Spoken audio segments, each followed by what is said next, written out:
अस्य श्रीभगवान् नीलकण्ठ सदाशिवस्तोत्रमन्त्रस्य श्रीब्रह्मा ऋषि अनुष्टुप्छन्द श्रीनीलकण्ठ सदाशिवदेवता ब्रह्मा बीजं पार्वतीशक्ति मम समस्तपापक्षयार्थे मस्थैर्य आयुरारोग्य अभिवृद्ध्यर्थं मोक्षार्थी चतुर्गुवर्गसाधनार्थं च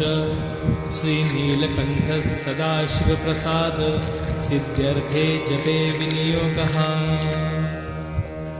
ऋष्यान्दिकन्यास श्रीब्रह्मा ऋषिये नमः शिरसि